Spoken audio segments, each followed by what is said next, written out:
안녕하세요. 부동산 DJ 한정훈입니다. 자, 이제 설 연휴가 이제 며칠 안 남았습니다. 그래서 상당히 마음은 고향에 가 있는 분들 상당히 많으실 텐데요. 그래도 이 주의 이슈를 꼭 보시고요. 그리고선 설 맞으시기 바랍니다. 자, 오늘의 주제는요. 지금 현재 이재명 대통령이 SNS 등 각 매체에 나가면서 부동산 때리기를 지금 강력하게 점점 더 강도 높게 지금 하고 있습니다. 그런데 왜 이렇게 갑자기 급한 걸까요? 그래서 세금으로 집값 안 잡겠다라고, 세금은 최후의 수단이다라고 얘기했던 대통령께서 왜 이렇게 지금 급하게 지금 부동산을 때리는지요. 자, 이런 주제로 한번 시작해 보겠습니다. 자, 먼저 세미나 공지합니다. 2월 19일 목요일 2시부터 진행을 하고요. 바로 설 연휴가 끝나면 바로 다음 날입니다. 설 연휴에 가족과 편안하고 오랜만에 행복한 그런 시간들 많이 보내시고요. 그리고 본격적으로 부동산 시장에 대해서 우리가 지금 사실 시장이 어떻게 갈지 예측 불허다 이렇게 얘기하는 분들 많거든요. 이런 시장에 대처하는 그런 전략, 우리도 그런 전략을 가지고 있어야 되지 않겠습니까? 그래서 거기에 대한 확실한 모든 것을 밝혀드리고요. 그리고 그렇다면 지금 시점에 과연 우리가 어떻게 움직이고 어떻게 투자를 해야지 될까 하는 궁금증을 풀어드리는 그런 중요한 시간 준비했습니다. 자, 먼저 지금 최근에 대통령께서 계속 말을 쏟아내고 있죠. 계속 다양한 그런 매체를 이용해서 부동산에 대한 그런 비판을 계속하고 있습니다. 자, 첫 번째 했던 게 이제 이런 거죠. 수십만 다주택자만 안타깝냐. 이번이 마지막 탈출기회다. 다주택자들을 한마디로 옹호한다. 그 언론에서. 그러니까 수십만 다주택자만 안타깝냐. 이번에 마지막 탈출기회가 탈출해라. 한마디로 다주택자를 투기 세력으로 보는 거죠. 그렇죠. 다주택자는 정말 투기꾼이다. 그렇기 때문에 다주택자를 없애야 된다.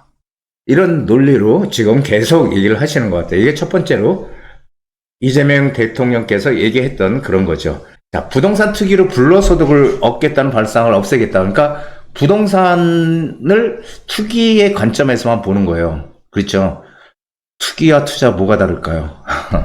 상당히 어려운 질문이죠. 그런데 불로소득이라는 건요. 사실 우리 가만히 한번 생각해 보자고요. 불로소득. 그렇다면 부동산 투자가 이게 불로소득이라면요. 우리가 채권에 투자하는 것도 마찬가지고요. 주식 투자하는 것도 마찬가지고요. 그렇죠? 금에다 투자하는 거, 달러에 투자하는 거, 이런 것들 다 뭐예요? 불로소득이에요. 왜냐하면은 자기는 가만히 일 안 하고 버는 소득이잖아요. 이게 일 안 하고 버는 거잖아요. 불로소득 아닙니까? 그럼 다 똑같은. 그래서 인식이 지금 대통령께서는 강한 그런 신념, 정치적인 신념을 가지고 지금 얘기를 하시는 것 같은데, 그래서 정말 다주택자가 투기꾼이고, 그래서 다주택자 때리기에 지금 집중을 했다. 그런데 항상 말씀드리는 거지만, 다주택자가 과연 악이냐라는 거예요. 다주택자가 악이냐. 다주택자의 순기능은 없나요? 다주택자도 순기능이 분명히 존재하거든요. 그 뭐예요? 항상 우리 동전에 양면이 있잖아요. 그러니까 다주택자가 뭐 투기꾼이다, 좋다 이거예요. 그렇다면은 다주택자 순기능에 대해서는 왜 얘기를 안 하느냐는 거죠. 단주택자 순기능 뭐예요? 집이 100채라도요. 한 채는 내가 살고 99채는 99채는 전세나 월세를 줘서 한마디로 정부에서 못하는 주택 공급원의 역할을 대신하는 것도 역시 다주택자입니다. 그럼 이건 순기능 아닙니까? 그럼 이 순기능도 얘기를 하고, 순기능도 있고 안 좋은 기능도, 악기능도 있지만 그래도 악기능이 더 문제가 크니 이거를 더 바꿔보자 이렇게 얘기하는 게 맞지 않을까요? 근데 무조건 다주택자는 적폐다 이런 식으로 지금 문재인 정부 때 했던 얘기랑 똑같은 얘기를 지금 하고 있는 겁니다. 자, 그러고 나서 시간이 좀 지나니까 또다시 1주택자에 대한 얘기를 꺼냈죠. 1주택자도 1주택자 나름이다. 실거주자냐 비거주자냐에 따라서 장특공제라고 하죠. 장기보유 특별공제. 이게 이제 거주 10년 하고 보유하면은 최대 80%까지 받을 수 있거든요. 최대. 그래서 이 장특공제를 이걸 왜 해주냐? 비거주자한테. 이거 문제 있는 거 아닙니까? 이렇게 지금 얘기를 하는 거죠. 예. 그래서, 그리고 내가 집을 한 채 가지고 있는데 내가 여력이 돼서 좀 더 입지가 좋은 곳으로 이동하는 똘똘한 한 채 갈아타기 안 하는 게 이익이라고 이렇게 또 올렸습니다. 트위터에다가. 안 하는 게 이익이다. 이게 너무 지금 이 부동산 쪽에 완전 매몰이 돼가지고 그냥 말을 계속 지금 쏟아내시는 것 같아요. 근데 1주택자도 역시 마찬가지잖아요. 그게 1주택자도 어쩔 수 없는 사정으로 인해서 내가 직장을 지방으로 가게 됐네? 그럼 어떻게 해요? 이 집 팔고 갑니까? 서울에 있는 집 팔고 갑니까? 안 팔고 가죠. 놔두고 전세를 주고 지방에 전세나 월세로 가겠죠. 예, 그러면은 지금 대통령 말씀하시는 거에 의하면 갈아타기도 하지 마라. 그러면은 팔고 서울에 있는 집 팔고 지방으로 가는 거죠. 그래가지고 서울에 올 때 다시 집을 사야 된다는 얘기잖아요. 다 그 1주택자들 그 비거주용으로 가지는 1주택자들 대부분은 투기꾼 아닙니다. 투기꾼 아니고요.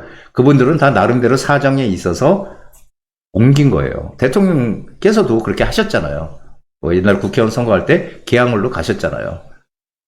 분당 집 놔두고 똑같은 상황이에요. 그러니까 이런 케이스 바이 케이스들이 상당히 많기 때문에 이런 거를 일괄적으로 뭐 똘똘한 한 채 갈아타기 안 하는 게 이익이다 이렇게 얘기를 하는 거는 상당히 좀 너무 신념에 몰두한 그런 얘기가 아닌가 그렇게 생각이 됩니다. 자, 그리고 나서 이제 또 얘기를 꺼냈죠. 세 번째로 이 매입 임대 계속 둘 건가? 아파트 매입 임대. 그러니까 이게 뭐예요? 매입 임대라는 거는 건설 임대는 직접 져서 분양을 하는 거고요. 근데 매입 임대는 직접 진 거를 따서 분양을 하는 거죠. 그 세를 놓는 거죠. 이 매입 임대인데, 자, 임대사업자 이상하다. 한 사람이 수백 채씩 집사업 모으면 수만 채 지어도 부족하다. 수만 채 공급해도 부족하다는 겁니다. 예. 자, 다음을 한번 보시면요.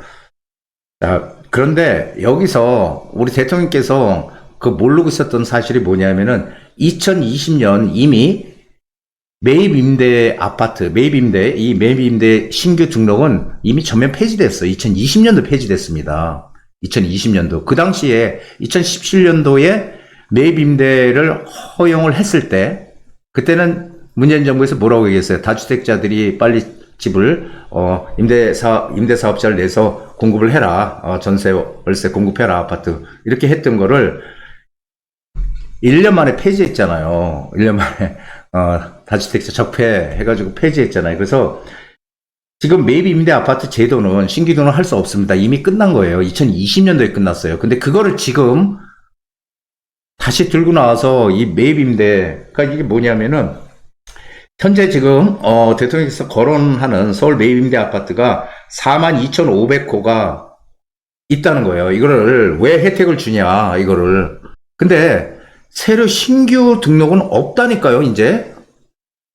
이거 아예 없는데, 이거를 지금 이렇게 얘기를 하셨던 것 같아요. 이게, 그걸, 인지를 못 하시고. 그래서 42,500건은 2017년에서 2019년 사이에 이미 물건으로 등록이 된 거예요. 그 8년짜리거든요. 그럼 8년이 지나면은 자동으로 없어지는 겁니다. 그게 해제가 되는 거예요. 그래서 24년 이후 순차적으로 다 없어진다. 이거는 다 물건이 나올 거예요, 시중에. 근데 이제 이렇게 대통령께서 얘기를 하셨지만 이런 것들을 혜택을 주면 안 된다. 신규로 이 아파트들, 매입 임대 아파트 혜택 주면 안 된다. 매입 임대 아파트 이제 없다니까요. 기존에 했던 것만 이제 시중에 때가 되면 순차적으로 나올 겁니다. 언제까지요? 2027년도까지 나올 거예요. 그러니까 그건 어차피 나오게 예정돼 있는 겁니다. 그런데 지금 여기 보면은 개인들이 가지고 있는 매입 임대주택이 65만 가구라고 해요. 65만 가구 중에서 아파트 비중이 16%인데 나머지는 오피스텔과 빌라에 밀집해 있습니다. 그러니까 지금 문제가 또 뭐냐면은 이거는 어차피 나올 건데 왜 이런 얘기를 했지? 아파트 이제는 더 이상 아파트 임대사업자 안 내주는데 그러면은 결국은 뭐예요? 나머지는 빌라나 오피스텔이에요. 그렇죠. 빌라 오피스텔. 그러면은 빌라 오피스텔도 이제는 임대사업자 안 내주는 거 아니야? 그래서 이렇게 지금들 사람들이 지금 생각을 하고 있죠. 그러니까 이게 다음을 한번 보시게 되면요.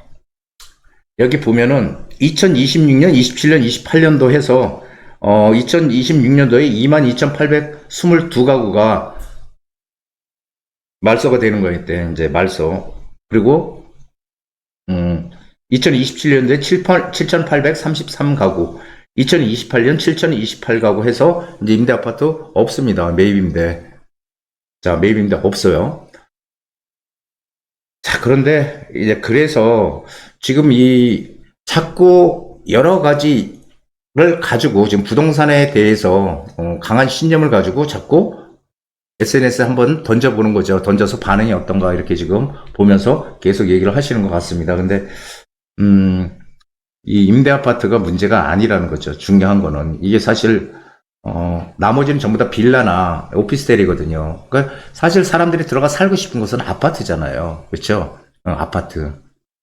아파트가 지금 정부에서 공급대책 내놨지만은 공급대책 1월 29일 날도 6만 가구 경기권에 수도권에 1만 가구 넣겠다고 얘기했지만 사실 그런 공급 물량들은 우리 미래의 물량이에요. 지금 당장 뭐 어떻게 할 수 없으니까 일단 물건이 빠르게 나오지 않을 것 같으니 일단 어떻게든지 끌어서 이런 것들을 다 규제해서 끌어서 시장에 나오게끔 하겠다 이런 논리 같은데요. 근데 상당히 좀 뭔가 앞뒤가 안 맞는 그런 생각이 아닌가 싶습니다.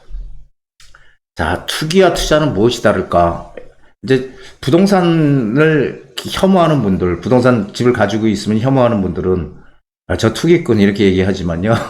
근데 투기와 투자 뭐가 다를까요? 보통 보면은 사전에 나와 있는 건 단기간에 사서 거래하는 거, 매매하는 거 이걸 투기라고 하고 장기간에 이렇게 좀 오랜 시간 걸쳐서 이건 투자다 이렇게 얘기를 하는데 근데 몇 채를 가지고 있어야지 이거 투기꾼입니까? 몇 채를 가지고 있어야? 전 이게 제일 궁금해요. 몇 채를 가지고 차라리 몇 채를 가지고 있어야 투기꾼이다 이렇게 얘기하는 게 오히려 낫지 않을까요? 그래서 몇 채를 가지고 있어야 투기꾼인지 참 아리송합니다. 근데 2017년도에요. 2017년도에 제가 그 민주연구원의 그 세미나에 2시간짜리 세미나에 2시간인가 3시간에 갔다 온 적이 있거든요. 그때도 그런 얘기 했었어요. 그 다주택자를 몇 주택부터 규제를 해야 될까? 다주택 몇 주택? 3주택? 5주택? 막 이랬거든요. 그리고 서울에는 집이 부족하지 않다. 서울에 집이 부족하다면 경기도에다 공급하겠다. 부족하지 않죠. 만약에 부족하다면. 뭐 이런 얘기를 듣고 제가 그 다음 주에 세미나를 할 때 서울의 집값은 오를 수밖에 없습니다. 빨리 집들 사세요. 그렇게 얘기했던 기억이 지금도 생생합니다. 투기와 투자는 동전의 양면이에요. 그러니까 이렇게 얘기하면은 투자도 될 수 있고 이렇게 얘기하면 투기도 될 수 있어. 그래서 사실은 투기와 투자를 어떻게 이걸 정확하게 얘기할 수 있는 게 없다. 그러니까 유명한 그런 분이 얘기를 했는데 투기와 투자는 동전의 양면이다라는 얘기를 했어요. 그러니까 저는 이 말이 맞다고 생각하거든요. 그래서 집을 뭐 몇 채 가지고 있다고 투기꾼이다 이렇게 보는 거는 그럼 별로 정신건강에도 안 좋습니다. 자, 선량한 우리 그 투자자를 위한 조언, 투기꾼이 아니고 선량한 투자자를 위한 조언을 드리면은요. 부동산 투자도 재테크입니다. 채권, 주식, 금, 골동품 이런 것들 모두 재테크의 하나의 방법일 뿐이에요. 수단일 뿐이에요. 어느 것을 선택하느냐에 달려있는 거죠. 코인 투자. 이게 투자입니까? 투기입니까? 투자라고 하는 분들 많죠. 제가 보기엔 투기거든요, 완전히. 그러니까, 왜냐면 한 방에 날아갈 수도 있잖아요. 도박이나 전 마찬가지라고 생각을 해요, 코인.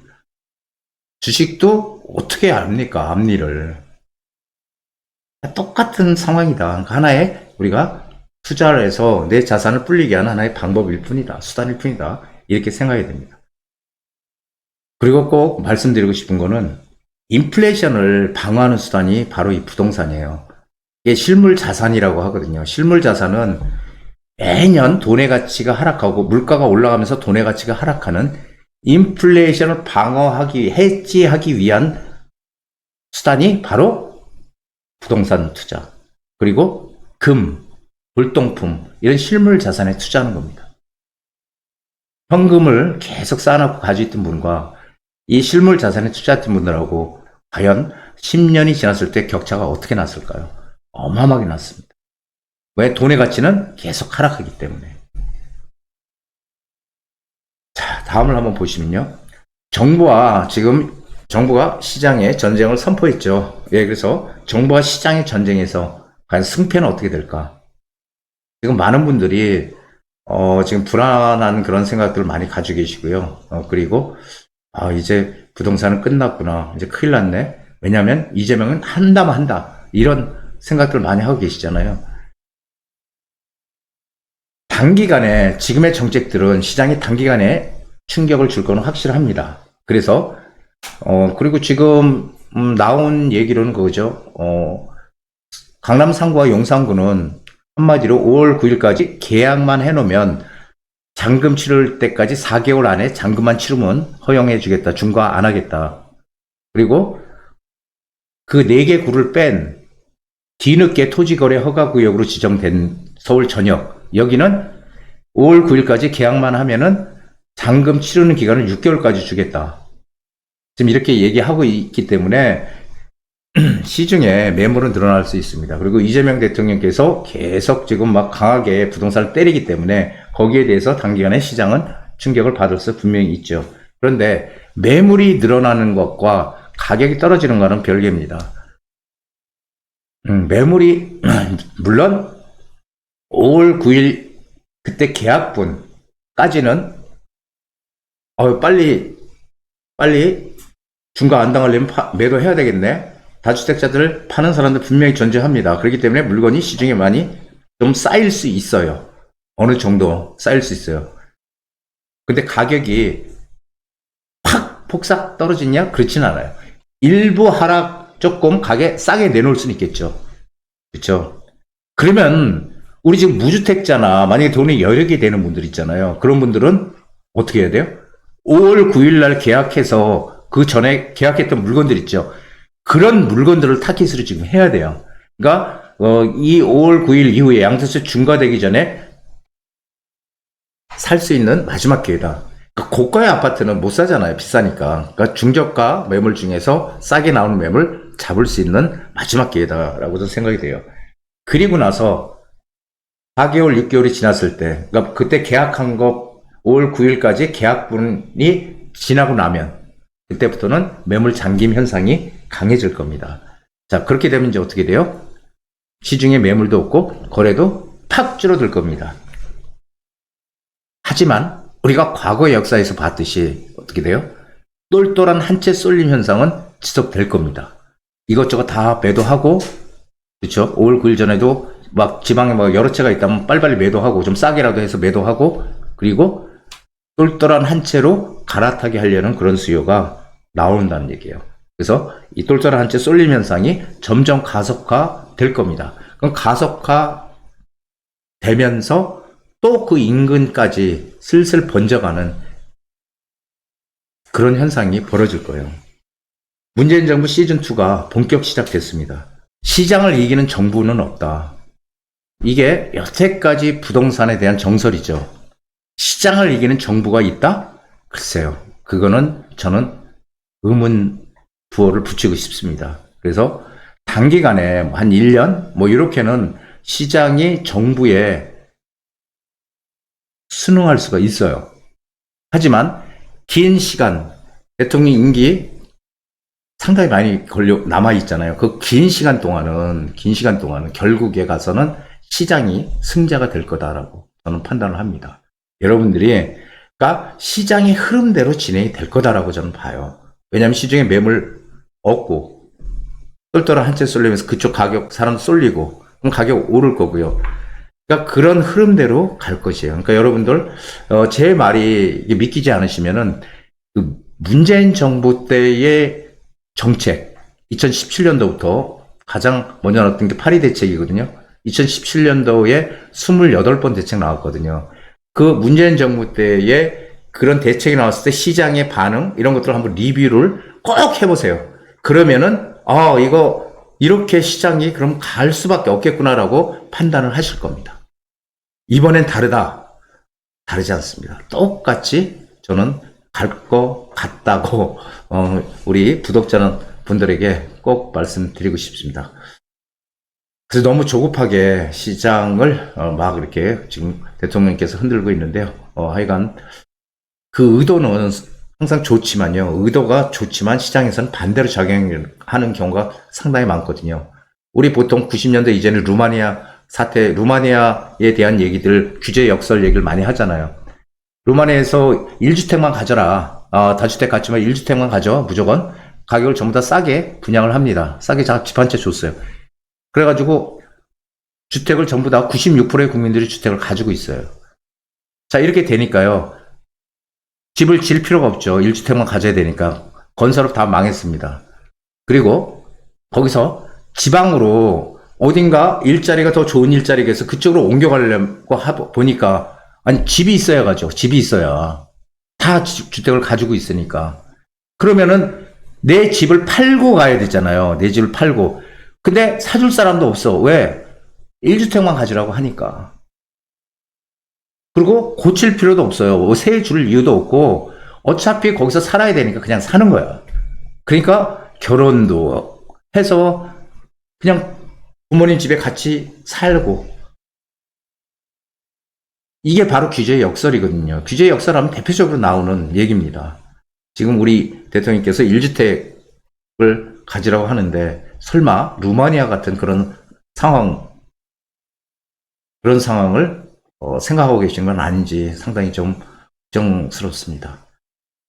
자, 하여간 새 정부 들어왔으니까 좀 더 뭔가 조금 큰 넓은 시야로 부동산 정책도 우리 대통령께서 좀 다시 한번 잘 숙고하셔서 만들어 주셨으면 하는 게 제 바람입니다. 저 오늘 부동산 여기까지입니다. 한정훈의 부동산 DJ에서는 여러분들의 고민을 기다립니다. 영상을 보시고 투자에 관심 있으신 분은 지금 바로 연락 주시기 바랍니다.